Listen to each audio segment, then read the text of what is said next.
오기는 이름도 오기인데 이 사람이 노나라에 있을 때 이제 장군으로 등용이 됩니다. 그래서 제나라와 전쟁을 하게 됐는데 부인이 제나라 사람인 거죠.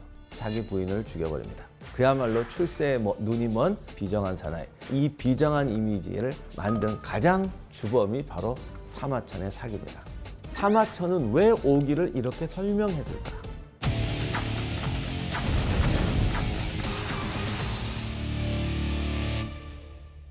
사마천의 결론은 한마디로 말하면 재승박덕이에요. 재주는 뛰어난데 덕이 부족하다. 그러면 다른 사람도 피해를 줄 뿐이 아니라 너도 망한다. 이건 굉장히 통치 철학입니다, 사실. 그래서 오기는 비정한 승부사였지만 통치자로서의 덕이 부족했다. 초나라에서 각박하게 행하고 죽었다. 이 각박하다는 말을 여러분들이 좀 이제 여러 가지 의미가 있는데 이게 너무 서둘렀다는 의미도 있어요. 그러니까 각박하게 한다는 건 너무 이렇게 세게 한다는 뜻도 있지만 왜 세게? 서두르니까 세게 하는 거죠. 그 뒤에 설명이 없지만 가만히 보면 초나라 역사를 보면 초나라 도왕이 죽고 나서 태자가 아버지 시신에 꽂힌 화살 꽂힌 애 다 죽였다고 그랬잖아요. 이것이 단지 아버지 시신 회신죄만 걸고 들어간 걸까? 아니죠. 사실은 이 사람도 아버지의 정책을 이어받아서 왕실의 세력을 약화시켜야 되는데 동의를 했던 거죠. 근데 이제 이 사람이 명이 좀 짧은데 그 초나라 수광이거든요. 이 죽은 다음에 또 소나라 선왕이 즉위하는데 이 계속해서 왕실 세력을 억제하는 정책을 써서 그 다음 초나라 위왕 때 초나라는 전성기를 누립니다. 그러니까 오기가 좀 이렇게 천천히 좀 사람들을 위로해 가면서 정책을 진행했으면 니도 살았을 거 아니야. 왜? 그 다음에 이어지는 왕들이 다 이 정책에 동의한단 말이야. 근데 너무 서두르니까 후유증이 커지고 그것 때문에 실패하는 거 아니냐. 이거는 사마천의 개인적인 비판이 아니고 한나라라는 국가가 국가적으로 가지고 있던 문제의식이에요. 왜냐하면 한나라 이전에 진시황이 진나라잖아요. 근데 진나라가 그 유명한 법가를 등용해서 정치를 하는데 법을 너무 각박하게 하거든. 정말 내 생애에 못 만들면 실패한다. 이래가지고 너무 각박하게 하거든. 사실 진시황은 보면 말은 다 맞아. 제가 언젠가 다음 얘기 좀 하겠지만 정책도 맞아. 만리장성 쌓는 거 아니 쌓아야지. 화폐 통일, 도량형 통일 해야지. 안 해요 그거? 다 해야지. 근데 이거를 너무 서두른단 말이야. 그러니까 이런 것들을 너무 각박하게 한다라는 거를 한나라 사람들이 가진 기본적인 문제의식이었어요. 오기에 대해서 알 수 있는 사료가 세 가지가 있습니다. 하나가 사마천의 사기, 그 다음 한비자가 쓴 한비자, 그리고 오기 자신이 쓴 오자병법. 요 세 가지의 오기 이야기가 있는데 한비자가 오기 얘기한 거 보면은 사마천에 있는 얘기가 완전히 달라요. 예를 들면 이런 거죠. 자기 고향에서 쫓겨났습니다. 사람 30명 죽여가지고. 그런데 한비자는 뭐라고 그러냐면 아니 원래 출세를 했대요. 아마 그 돈을 쓴 거는 이걸 조합해 보면 돈을 써서 출세를 하긴 한 것 같아. 그래서 무슨 관리가 되긴 돼요. 그래서 이제 부인도 굉장히 좋은 집안 여자랑 결혼을 했어요. 근데 어느 날 부인부가 허리띠를 짜라고 그랬더니 이게 치수에 안 맞는 거야. 이게 또 어떤 분이 잘못이야. 그 성질이 더럽다. 야 3cm짜리 허리띠 짜 그랬는데 4cm를 짰다. 성질 더럽네. 그게 아니고 옛날에는 옷에도 다 이게 규제가 있습니다. 법도가. 그러니까 자기에 맞는 허리띠를 짜라고 그랬는데 어쩌면 부인이 집안이 좋잖아요. 야 우리 집에서는 이런 거 안 차. 이랬을 수 있어요 진짜. 창피해서 못 살겠다. 우리 집안은 원래 5cm 허리띠 짜야 되는데 3cm 야 이 쪽팔려서 못 살아. 이래갖고 좀 두껍게 짰을지도 모르지. 그랬더니 오기가 너 집에 가. 이혼하고 집에 보내버린 거예요.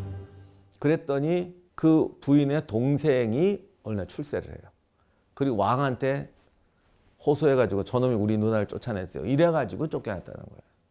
이 두 가지 얘기 어느 게 맞느냐. 두 개 다 진실일 수 있어요. 앞뒤 순서는 모르겠어요. 말 짜붙이면 이런 거겠죠. 예를 들면 천금을 써서 벼슬을 했어요. 세력가 부인하고도 결혼을 했어. 근데 부인을 그 허리띠 뭐 한다고 쫓아버리고 난 법을 지켜야 돼. 쫓아버리고 빡빡하게 살다가 동생이 고발해갖고 벼슬이 떨어졌어. 그랬더니 마을 주민들이 야, 넌 돈 1000냥이나 쓰고 그거밖에 못하냐? 부인하고도 이혼하고 이랬더니 확 열받아서 죽이고 튀었다. 뭐 이럴 수도 있잖아요. 순서야. 이건 제가 짜맞춘 거니까 틀릴 수도 있고. 하여간에 중요한 거는 한비자는 뭘 얘기했냐. 오기가 쫓겨난 것은 법을 지키다가 쫓겨났다는 거야. 법을 너무 철저하게 지키다가. 이게 법가의 사상이잖아요. 심지어는 그 상황에 유명한 얘기 있거든요. 진시황이 상황을 불러다가 사람들을 어떻게 하면 복종시키냐. 법으로 통치해야 됩니다. 그럼 어떻게 되냐. 그래서 뭐 길거리에 장대를 꽂잖아요. 이 장대를 들고 뭐 100벌을 옮긴 사람한테 뭐 금 얼마를 준다. 사람들 비웃고 아무도 안 옮기지. 누군가 옮겼어. 그랬더니 정말로 그걸 줬어. 그랬더니 그 다음부터 어마어마하게 법을 잘 지키게 돼서 진나라가 강해졌다. 똑같은 얘기가 오기 일화에도 있어요. 한비자는 이걸 적어놨어요. 이건 설화가 주인공이 바뀌었을 수도 있고 오기가 벤치마킹했을 수도 있죠. 중요한 건 한비자는 오기를 철저한 법가로 본다는 얘기예요. 사마천은 그 부분을 싹 뺐어요. 그리고 얘가 법을 과하게 지켜서 사고 치는 얘기만 적어놨어요. 다만 여러분 조심하셔야 될 게 사마천도 법을 부정하지 않아요. 한나라도 법을 부정하지 않아요. 걔들이 세우는 모든 법치라는 건 다 법가들이 만들어낸 제도예요. 그런데 제일 하는 말이 뭐냐면 너무 박하게 한다는 거야. 사마천은 오기라는 사람을 법가라는 애들이 너무 비정하니까 안 된다라고 하는 거예요. 더 리얼한 얘기가 있는데 오자병법에 오기는 뭐라고 썼는지 아세요? 전쟁에 패하고 왕이 죽은 병사들의 시신을 보고 눈물을 흘리는 거예요. 내가 잘못해서 너희들이 죽었구나. 막 눈물 흘리고 뭐 유가족들한테 보상도 하겠죠. 오기는 한마디로 좀 잔인하게 얘기합니다. 이건 어진 게 아니야. 진짜 어진 사람은 병사들을 세게 훈련시켜서 이겨가지고 돌아가서 가족들과 화목하게 살게 해주는 게 어진 거지. 요 말은 제가 지금 섞는 말이지만 결론은 이런 거예요. 그래서 아주 세게 얘기하죠. 사마천은 이건 받아들일 수가 없어요. 왕이 무능한 거는 뭐 잘못한 거지만 자기를 반성하고 병사들을 보고 눈물 흘리는 게 왜 잘못이 어진 게 아니냐. 그러니까 니네가 죽은 거야, 짜식아. 아니, 너 나라가 제 나라한테 이기려면 오기를 장군으로 써야지. 근데 출세하겠다고 자기 마누라까지 죽여버리는 애를 쓰면 나중에 무슨 일이 생길까? 걔가 왕은 살려둘 것 같아? 이렇게 얘기하는 거죠. 그래서 제가 위나라 가서 봐 쫓겨났잖아. 초나라 가서 쫓겨났잖아. 결국 죽잖아. 왜 그래? 재승박덕이라서 그래. 통치는 이렇게 하는 게 아니야. 법은 엄하게 하고 덕은 덕으로 덮는 거야. 이게 사마천의 통치 철학이거든. 사마천의 이 인물전은 절대로 어떤 사람의 일생을 처음부터 끝까지 객관적으로 서술하는 건 아닙니다. 분명한 자기 철학과 가치관이 있고 그것을 전하기 위해서 그 사람의 일생에서 자기가 보기에 후세에게 필요하다고 생각되는 교훈들을 뽑아 놓은 거죠. 뭐야, 그렇게 되면 사마천이 실용적이고 뭐 객관적이건 뭡니까? 그런데 그래도 그 후대에 쓴 유가들의 역사책과 비교하면 훨씬 객관적. 왜? 오기 이야기하면서 본인도 캥기니까 이렇게 적어놓거든요. 오기의 기록은 딴 책도 많다. 이건 적어놓거든. 나는 내가 보기에 필요하다는 걸 뽑았다. 이건 내 생각이다. 자세한 거 싶으면 적어봐라. 그리고 사마천이 재미난 게 오기에 대해서 그 리얼하게 비난하는 거 할 때 그래도 이 사람은 약간은 캥겼는지 어떤 노나라 사람이 말하기를 탁 달아놨거든.